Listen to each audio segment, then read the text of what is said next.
LEGO Star Wars The Complete Saga is a pretty easy game to beat, with most levels just consisting of basic puzzles and jumps. But what if we made it a little harder? In this video, I'm going to attempt to beat the game without ever using the same character twice. With certain character types only appearing a handful of times, I'm going to have to use some creative strategies to get around using them. This challenge will be done in free play, and once we use a character in a level, we can't use them in any other level, unless we go back into the level and beat it without that character. Variants of characters such as Obi-Wan Episode 1 and 2 will be considered different characters, but custom and extra toggle characters won't be allowed. The aim of this challenge is to beat the main 36 levels. Since the challenge only gets harder the further we get in, I will try to go through the first few episodes as quickly as possible. Starting things off in negotiations, we can use Kit Fisto to open this door, as well as C-3PO to use these two panels. When we reach the final room, we need to stand on these buttons to lower the shield, but C-3PO can't jump over. Instead of having to use another high jump character to press the second button, we can get a battle droid to stand on it for us. From there we can use this panel and enter the MTT. We can get past Invasion of Naboo easily, using Mace Windu Episode 3, with the only somewhat difficult parts being doing a Jedi Slam here to lower the platform, and this jump to get up here. We can beat Escape from Naboo using only the Beach Trooper for these grapples and to shoot these targets, and Mos Espa Pod Race by using the TIE Bomber. For Retake Theed Palace, we can use R4 and Anakin Episode 3 to beat the whole level, with the only notable part being this jump to hit the button. And to beat Darth Maul, we can simply swap Qui-Gon Jinn and Obi-Wan for Luke Jedi and Ben Kenobi Ghost. Hopping over to Episode 2, we can beat Bounty Hunter Pursuit by using a Y-Wing, as well as discovering Kamino by swapping Obi-Wan and R4 for Count Dooku and R2-D2. In Droid Factory there are both droid panel types, but instead of using an astromech and a protocol droid, we can use IT-88 who can use both. So with the help of Luke Dagobah, we can set Obi-Wan free. We can easily finish Jedi Battle using Obi-Wan Episode 3, Gunship Cavalry using the Naboo Starfighter, as well as Count Dooku by using Qui-Gon and Mace Windu Episode 2. Jumping over to Episode 3, we can beat Battle over Coruscant using the Imperial Shuttle, and for Chancellor in Peril, we need to use R2-Q5 for these panels, as well as two Jedi, Luke Kendall and Plo Koon, to pull both levers at the end of the level. For General Grievous, we only need Aayla Secura, as we can use parkour to activate all of the explosive barrels to damage Grievous. We can beat Defense of Kashyyyk with Anakin Ghost and Captain Panaka, as well as Ruin of the Jedi using only Ben Kenobi, as we only need one Jedi to open this door. And to finish off the prequels, in Darth Vader we can swap Obi-Wan and Anakin for the Episode 2 versions instead. Moving over to the original trilogy, we can complete the first half of Secret Plans using Grand Moff Tarkin and Clone Swamp, but when we reach here, we need to use Forlorn for these panels. From there we can just finish the level off regularly.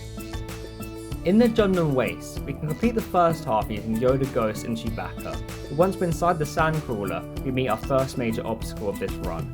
We need to use this panel to get inside the lift, but we've already used up all our astromech droids. Fortunately, we can avoid this by clipping through the wall here.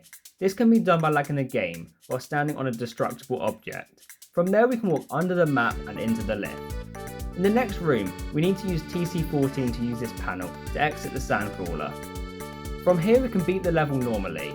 Unfortunately, from this point on, we have no more droids that can use panels. Straight away in Mos Eisley Spaceport, we have this protocol droid panel that opens the door below. But instead, we can use this Imperial panel over to the right, using the Imperial Officer. And for these gates, we can use Bosk's thermal detonators. At the start of Rescue the Princess, we can use Numenara Unduli to get through this door, as well as the Royal Guard to use this panel. However, once in this room, we need to use the Astromech panel to open the door. To get around this, by walking off this platform and walking back at the last second, we will end up under the map. From there we can walk to the door and jump up to the transition zone. From there we can beat the rest of the level regularly. We can get through Death Star Escape using only the TIE Pilot and Bespin Guard until the very end, where we need to use these panels to raise the Falcon. To avoid this, we can use a speedrunning strat known as Falconless, where by running back from this room to this point here, we can deload the stormtroopers in the final room, making the game think the room has been completed. This loads the end trigger early, which we can jump to end the level. We can beat Rebel Attack using the Droid Tri-Fighter, as well as Hoth Battle using the Republic Gunship. For escape from Echo Base, we can use the skiff guard until we reach this panel here, which we can avoid by doing a super jump cancel with the Emperor to get out of bounds. From there we can walk to the transition zone. To get past this door in the next room, we can push the C-3PO flipper up to this top section like so. Then we can stand here with the Emperor and wedge him against the wall, pushing him out of bounds. From there we can walk around the door and into the hallway, and finish the level off regularly, as we have no more panels to avoid. We can beat Falcon Flight using the X-Wing, and for Dagobah, we only need Obi-Wan Episode 1 until right at the very end, but we need to use this panel to access the X-Wing to destroy the gate. Unfortunately, there is no way to end the level without forcing the X-Wing, and there is no way to access the X-Wing without destroying the gate, so we need an astromech to beat this level. Fortunately for us, we don't need to use an astromech in Discovery on Kamino. We can get through this door by doing a lag clip, where we lag the game and swap from Dooku to Grievous to hit the transition zone from the other side, due to Grievous's larger hitbox.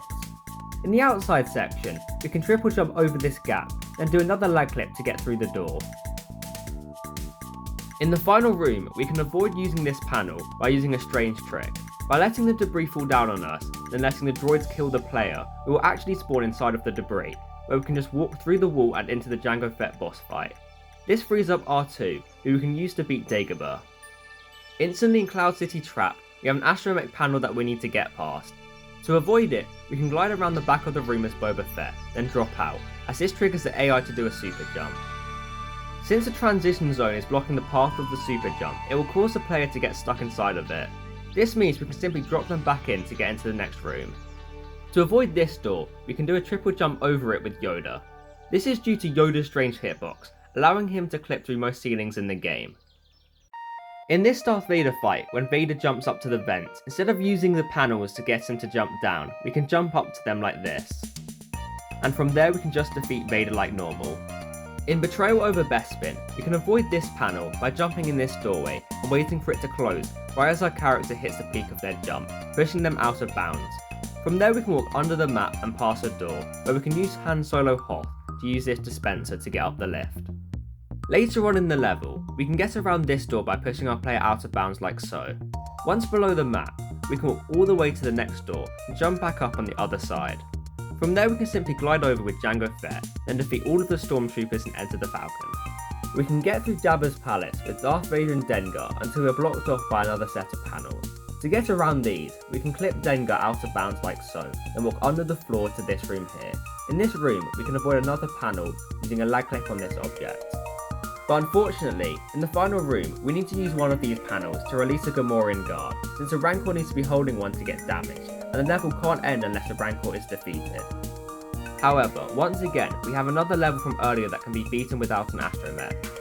In Chancellor in Peril, we can do a transition skip to get out of bounds here, where we can jump up here to get over the door and into the next room.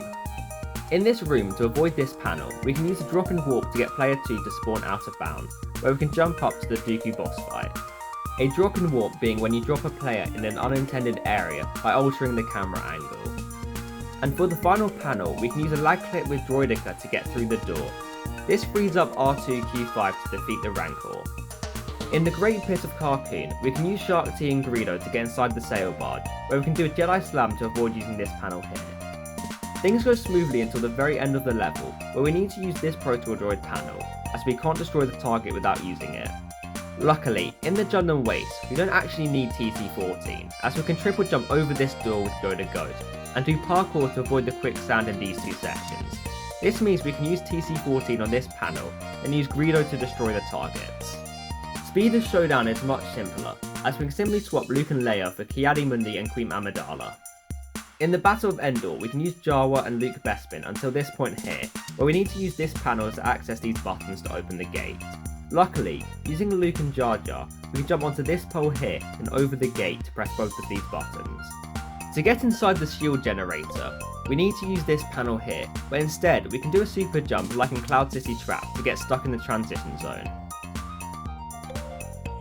Unfortunately, in this room we need to use C-3PO, as there is no way to lower the shield without using these panels, and there is no way to build the bombs without the shield lowered.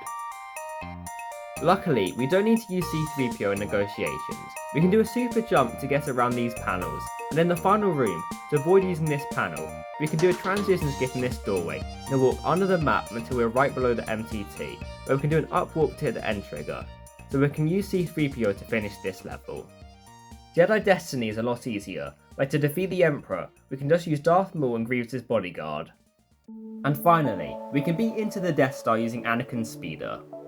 So, after a few revisits into previous levels, I can now confidently say LEGO Star Wars The Complete Saga can be completed without using the same character twice.